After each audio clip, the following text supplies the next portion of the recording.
Hi, I'm Bob the Hollow, and this is the Marketplace of Theories, a series where we're going to talk about other people's theories.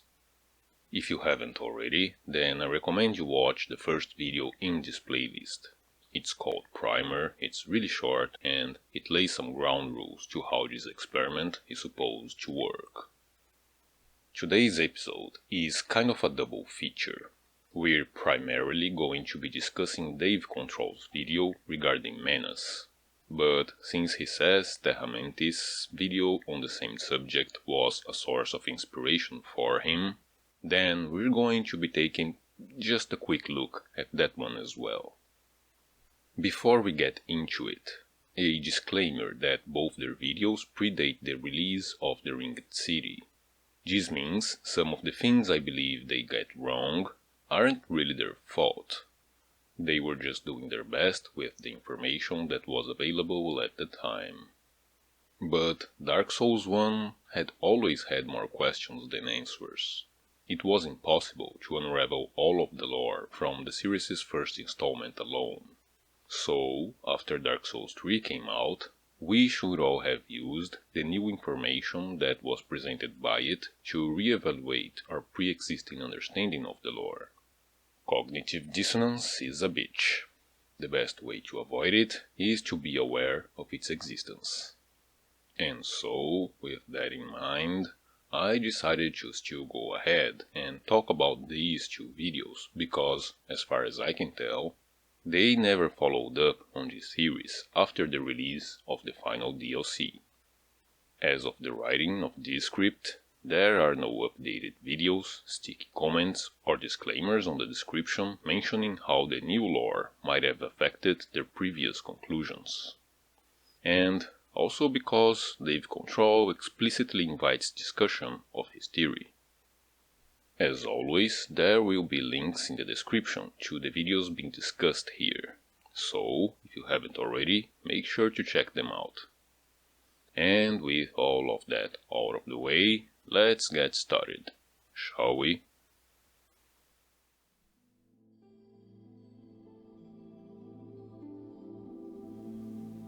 I won't summarize his video point by point this time, because some of his arguments repeat themselves, but, in short, his theory is that after having been seduced by Kaf, Ulasil set out in a quest for power deriving from dark sorceries. That they'd have sought to discover new dark sorceries by torturing various people, and that after having discovered the ancient burial ground of a primeval man, they'd have tortured this man as well. Driving him insane would have caused his humanity to go rampant, transforming him into Menace and creating the Abyss. Furthermore, they believe this primeval human to be the furtive pygmy, who, according to Kaf, is our ancestor and would have gone into a deep slumber, buried, worshipped as a god, and forgotten until such a time when he was discovered by Ulasil. So let's start by mentioning the points I have no qualms with, such as the fact Ulasil sorcerers found Menace's burial ground in a quest for power and dark magic, or that the furtive pygmy is in fact our ancestor, and finally that Menace sought after the broken pendant. Okay, good. Now let's address some important points here.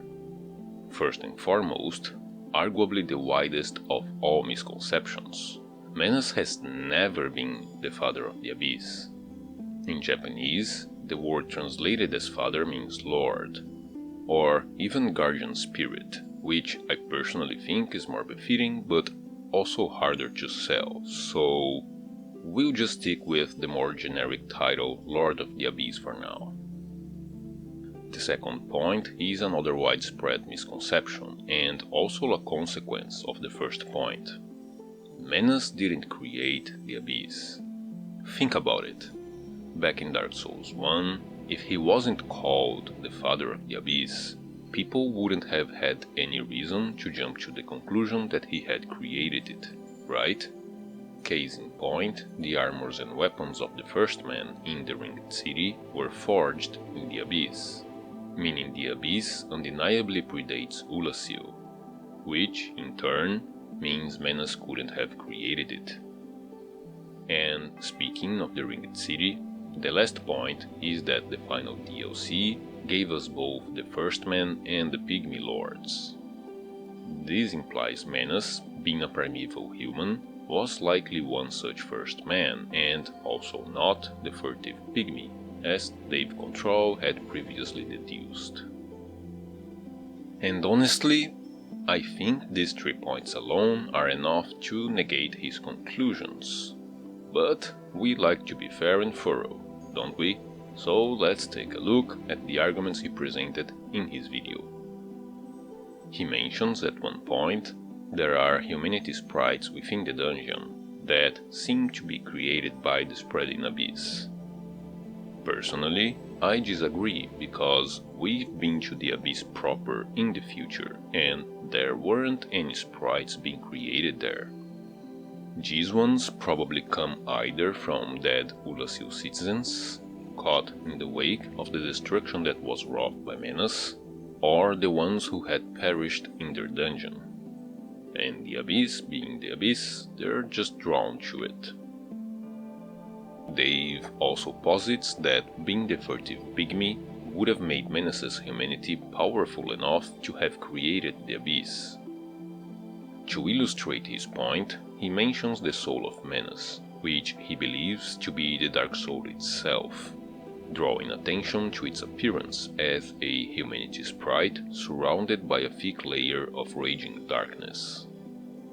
And while that does look like a very powerful, very dark soul, having a humanity is to be expected since Menas was a primeval human.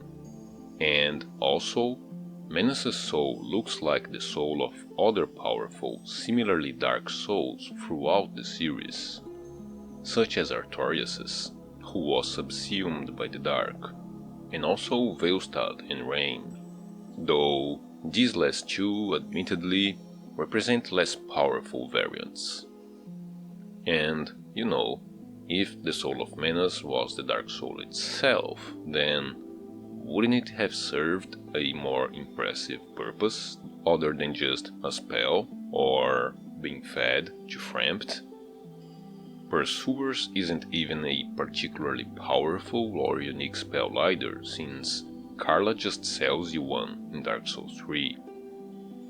This Pygmy theory also leaves some questions unanswered.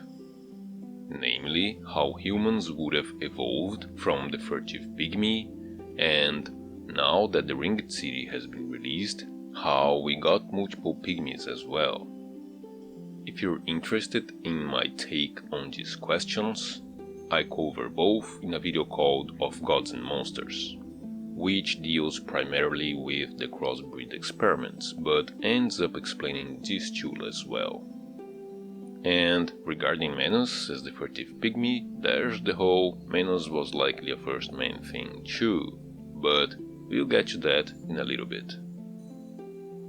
Another argument he makes is that since most dark sorceries were discovered by an Ulasil sorcerer in the brink of madness, and that dark fog is described as reflecting man's cruelty against his own, then to make such discoveries these sorcerers had to take part in torturing various humans. But that seems a bit contradictory to me. Surely, if you're torturing someone, then the person being tortured is the one driven to madness, not you. So, if Ulasil sorcerers were torturing people, then they wouldn't have been the ones driven to the brink of madness, and would, therefore, not have been the ones to have discovered these dark spells. And quite frankly, I'm not even on board with the whole torture thing, Torture is either an ineffective way of extracting information or an end unto its own right, when being cruel for cruelty's sake, neither of which would have served much of a purpose here. were they imprisoning people and doing something to them? Something that would be tantamount to torture in its effects? Sure, but there would still need to be a purpose behind it. So I don't think they were just torturing people. I think they were conducting experiments. And this is the point where the first men become relevant to the story. So we already know the Abyss predates Ulasil, and we also know it exists after the fall of Ulasil as well, since the spot where we fight Menas is the place where we fight the Four Kings in our present time. But the thing is, even though dark is spreading when we fight Menas, there's no Abyss there yet. This means there was a period of time during which the Abyss seems to have ceased to exist at all, or, more likely, it had been sealed away. Remember that a seal of fire was placed upon the first man, but they weren't born with it, the way humans are born with the dark sign. So the gods having severed their connection to the Abyss is indicative of them having sealed the Abyss away altogether, which explains its absence between the times of the first man and our own. And this also gives us the reason why Ulasil needed to find Menas. Their experiments were meant to undo whatever shackles had sealed away the Abyss, but all their subjects were humans born with the dark sign, naturally cut off from that place. But Menas was a first man, so if he had been buried before the Ring of Fire was placed on his brethren, then his connection to the Abyss would still be intact, allowing sorcerers of Ulasil to use this said connection in order to reopen the path into the Abyss itself. And this leads us to the toothy serpent who had seduced them, but before we get into that, I wanna say these experiments likely involved curses, and that's a really big can of worms, so if you wanna know why I think that, then you should check out my Book of Curses video. Now, regarding the primordial serpent mentioned by Chester and Goff, the most intuitive assumption is that it was Kaf, right? But I think it was Frampt. And I know that sounds weird, but bear with me. Taking into consideration the Abyss was likely sealed away, then it's probable the primordial serpents we associate with the dark, such as Kaf, for instance, had been sealed away too. That's not a certainty, but I think it's a reasonable assumption. I mean, that's where we meet them, right? This leaves only Frampt around to seduce the thirsty sorcerers of Ulasil. And, given Frampt's connection to Gwyndolin and her royal family, he's also one step closer to Ulasil as well, since Gwyndolin seems to have been a patron to that kingdom. Remember all those beheaded statues all over Ulasil? Back in the day, they seemed like generic sorcerers, right? But that's Gwyndolin. We can see those same statues in Irithyll and on the doors of Filianor's church, the same church where Ulasil sent pilgrims to. Gwyndolin is also a sorcerer, while Ulasil is a god-worshipping kingdom known for its sorceries rather than miracles. And finally, Gwyndolin uses illusion spells reminiscent of the ancient spells from the lost land of Ulasil, which, by the way, being presented as golden sorceries always made me think they might have been derived from miracles, something that's corroborated by the fact they don't scale with intelligence. So now we have Frampt just next door, and likely to be the only primordial serpent left around at all. But why would he do that? If Frampt is all for Team First Flame, then why would he incite Ulasil to unearth Menas and free the Abyss? Well, that's something I've talked about on various occasions, but the most comprehensive time was probably on my first Sin video. The gist of it is that Dark Souls 1's Dark Lord ending shows Frampt and Kaf had been working together all along. And the Usurpation ending in Dark Souls 3 gives us the reason why they'd be playing both sides of this conflict. The Dark Lord didn't usurp the First Flame, they just walked away from it.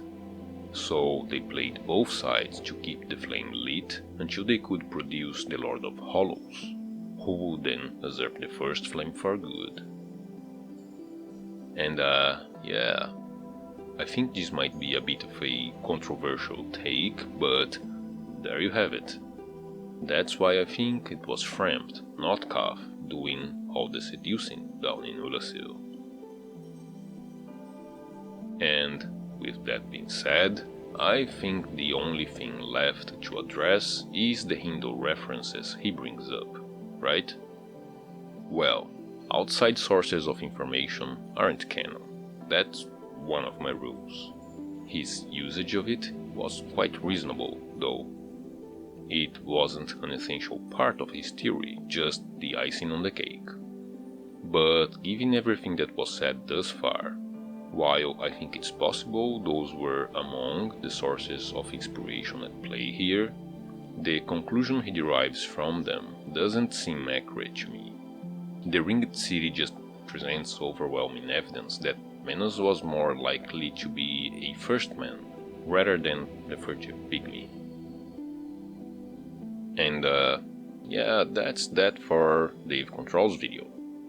As I said earlier on, the first 3 big points I made should be enough to present a robust rebuttal to this theory, and when you add all of the other points, well, I just don't think it works for me, you know?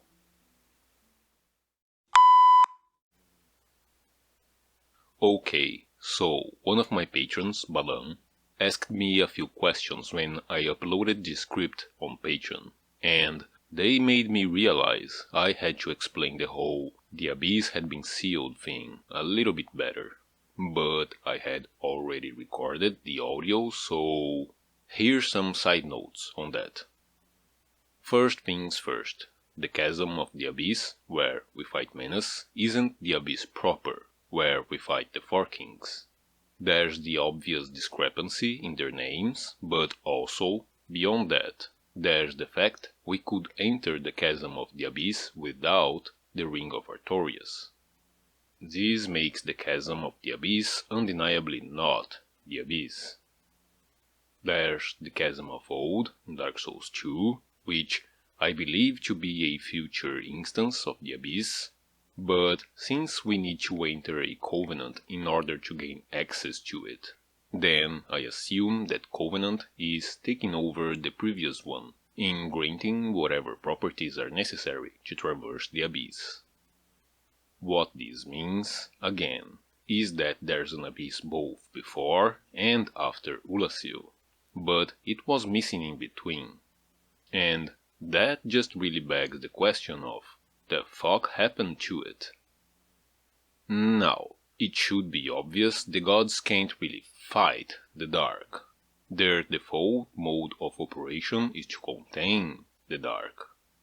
Exiling the pygmies, branding humans and the First Man, building concentration camps, corralling us with false prophecies.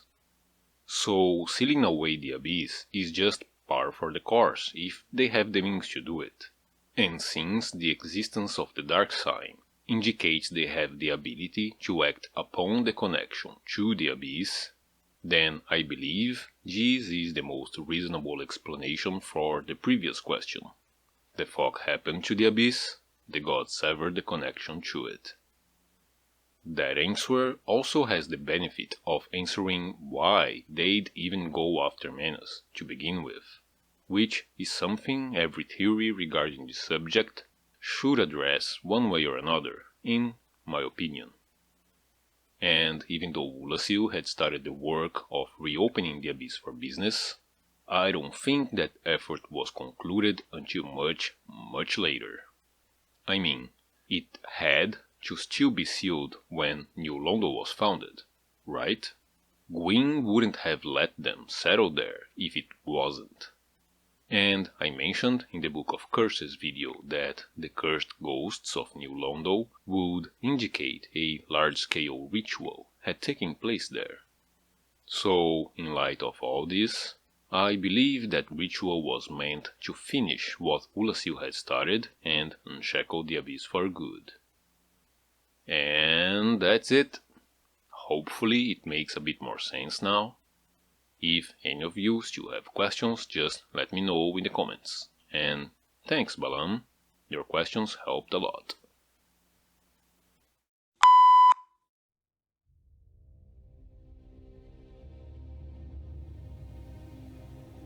So, this video is a bit different. If you haven't watched it yet, then, well, you should go watch it first. But regardless, this video isn't an actual exploration of the lore. It's meant to be an account of the events from Menace's perspective. So it's meant to be subjective by design, which means there's no real point for me to go around analyzing everything literally, right? But there is one little thing in particular that I feel would be justified having a discussion over. That being Menace's cell. And yes, I know that's kind of a small detail on the whole, but it is also prominently figured in their videos, so here we go. According to their account, Menace was imprisoned and tortured in the farthest cell of Ulasil's underground dungeon, the one with the bonfire in it. And as he began transforming into Kaiju Menace, he eventually broke through the wall, leading to the chasm where we fight him. And as subjective as the whole video might be, that was objectively not his cell. That chamber doesn't have a door. All other cells have bars, but that room has nothing at its entrance. Judging by the chains there, it was probably used to conduct their experiments, but not to hold prisoners. And another thing is that the bricks on the ground suggest the hole on the wall was made from the side of the cave into the dungeon, not the other way around. Just like the trail of dark sludge on the ground would be coming from where Menace is right now and into Ulasil. Again, not the other way around. Whatever they did to Menace, they seem to have done it at his burial ground. I don't think they moved him into the dungeon at all. And, well, that's that. Like I said, it's a small detail and there's not much point in overanalyzing this video, but I think this little bit was worth pointing out. So, yeah.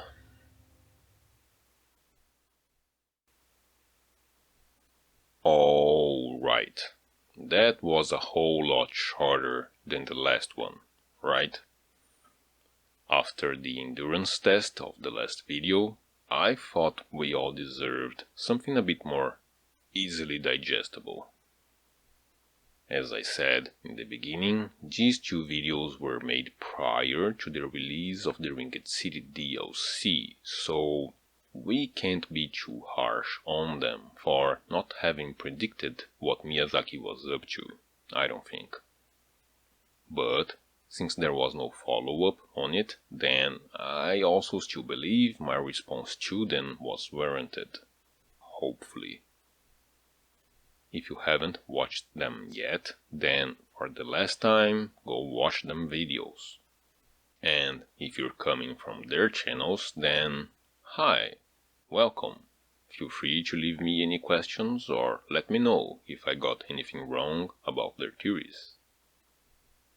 Thank you all very much for watching. And a thank you full of hugs to all of my patrons. John, Ethan Finlay, Sinclair Lore, Balan, several Bets, Tyler Baldwin, Chris etc. and Liu Vampire, the latest addition to our ranks. Elden Ring is upon us, so I'll just go start getting hyped for it now. Until next time, stay safe and see you around.